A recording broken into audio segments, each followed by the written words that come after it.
Hey everybody, I'm at the spot with Reynolds Sagar. How you doing? Good, thanks. How are you?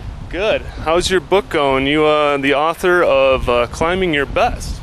My book is doing well, and I'm working on the next one. Excellent. What's that going to be called? I don't know yet. Oh, cool.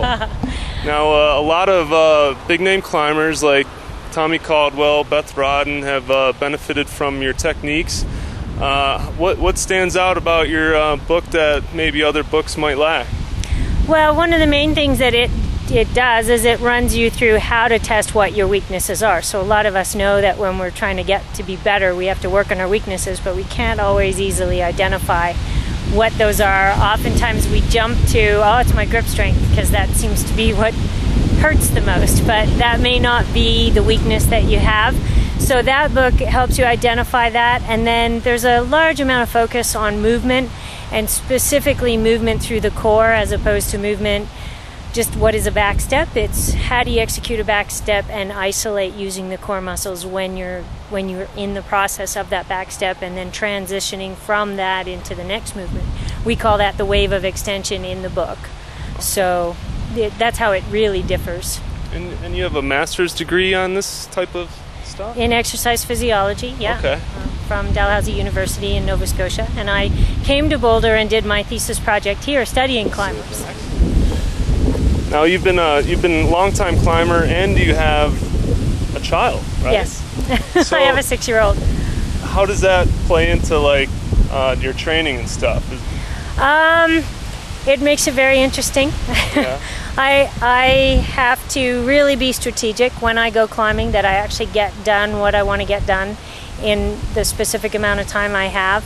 My son is great, and as he's gotten older, he's getting into his own climbing, which now actually competes with my time to climb. But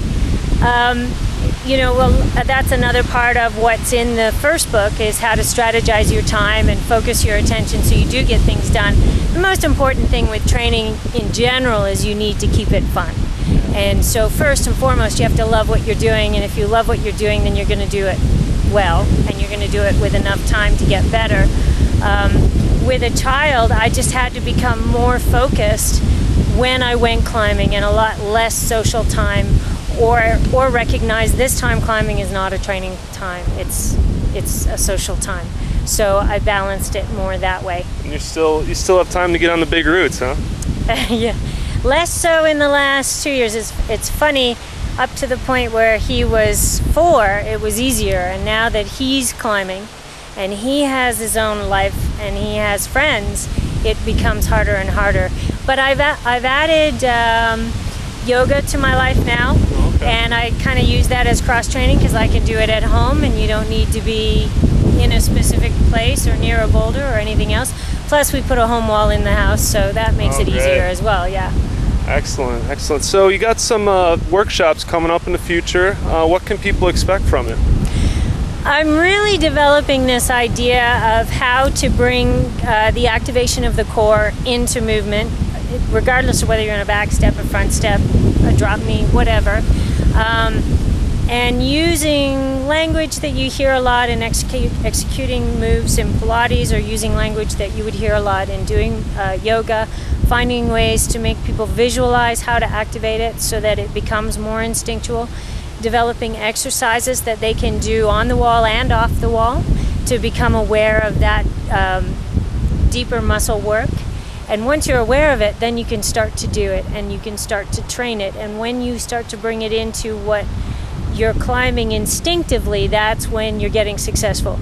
So the exercises center around trying to make those movement patterns more instinctual. So it's not like, I'm on this boulder problem, this is where I activate that move now.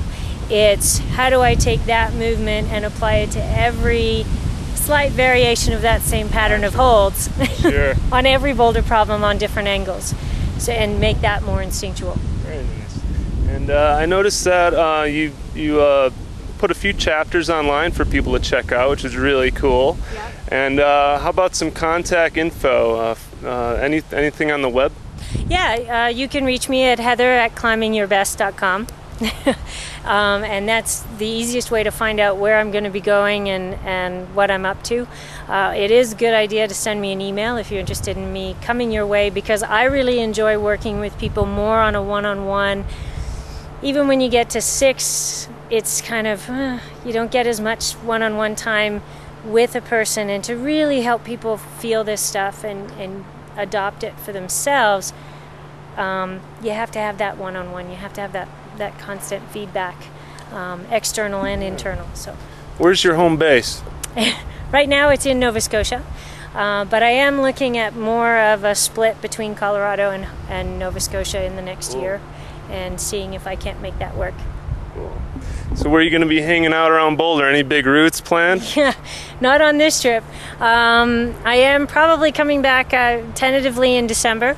I will be back for the CWA symposium they'll be running in the spring again, and most likely some point in between December and that spring workshop. And yeah, I've still got some V9s I want to get done here that I haven't finished, and that's reasonable. I heard something about you bringing science into training and maybe databasing climbers. Yeah, I've done I did thesis research years ago where we tested physical parameters relative to climbing performance, and of course now, that data is 10 years old. So, and with the switch in the sport to include bouldering, those physiques, the physique of a boulderer is very different than a route climber, and of course very different again than a trad climber versus a sport climber. So for me, I see that the sport now has to start doing more scientific research on what's the difference between a boulderer and a route climber. I did a little bit of observational data collection because I still test grip strength and have a huge repertoire of information on that.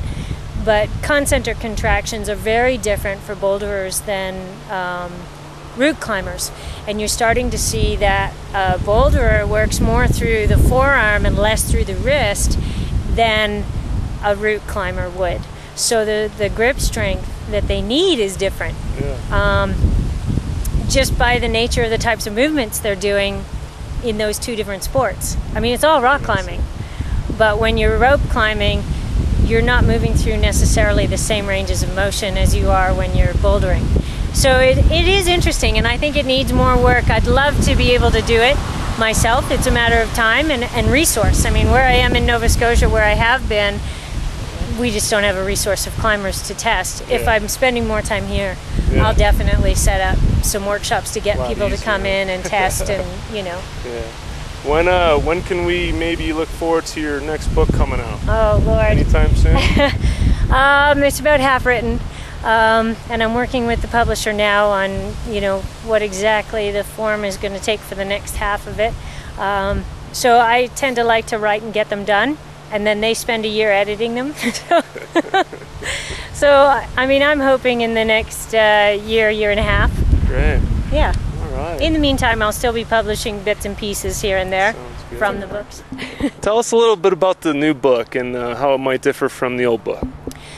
It's basically forward thinking from the old book. So it's taking a lot of the concepts that were developed in the old book and then moving them a little bit forward. So when you talk about movement, it's bringing in those cues that I use when I work with people personal training and talking more explicitly about that. It's developing more exercises that you can work with on your own in the climbing gym or outside to help you activate the core.